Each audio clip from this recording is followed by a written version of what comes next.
How's it going, everybody? Hope you're doing well. Welcome back to AddiBiotics Lectures. Starting off by saying to everybody, peace and blessings upon you all. Happy Ramadan from everybody at AddiBiotics.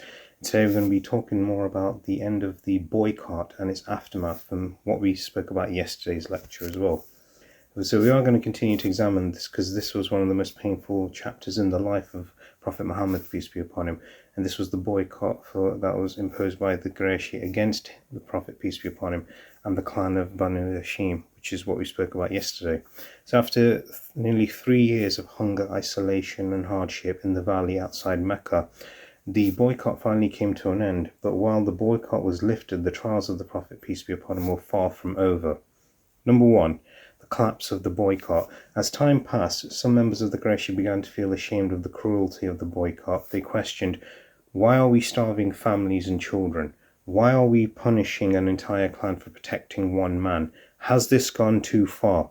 A few courageous individuals from Quraysh had secretly met and agreed that the boycott must end. When the written pact, which was hung inside the Kaaba, was brought down, it was discovered that most of it had, like I mentioned, had been eaten by the insects, except for the name of Allah. Shortly after this, the boycott was officially cancelled. This marked the end of the harshest collective punishments in early Islamic history.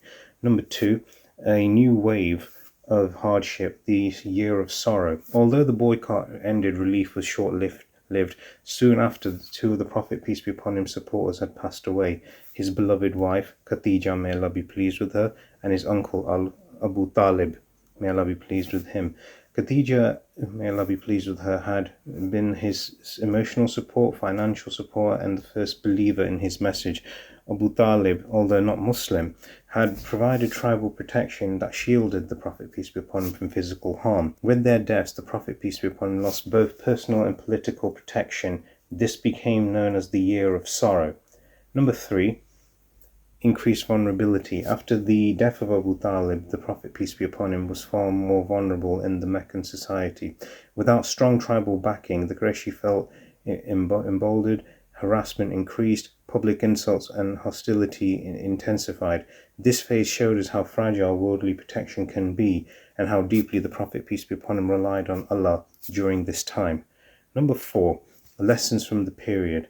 This stage from the Seerah teaches us two powerful lessons. Relief often follows hardship, but trials may continue. The end of the boycott was not the end of the struggle. Life moves in circles of difficulty and relief. Number two, support systems matter. Khadija, may Allah be pleased with her, Abu Talib, played critical roles in preserving the early Muslim community. Their contribution reminds us that behind every great leader are supporters who make the mission possible. Number three, true strength comes from faith. When worldly supports were removed, the Prophet, peace be upon him, remained firm. His resilience shifted entirely to Allah, preparing him for the next stage of his mission.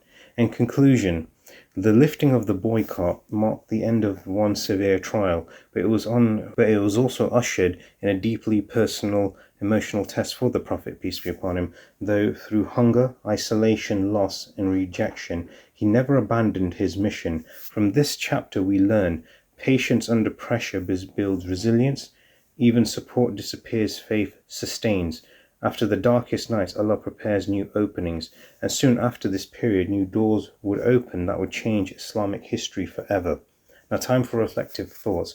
We do go through hard times in life. We do lose people we care about. We lose certain things, but then most people just end up falling into depression, and then I can't do this anymore because this happened, I can't do that anymore because that happened.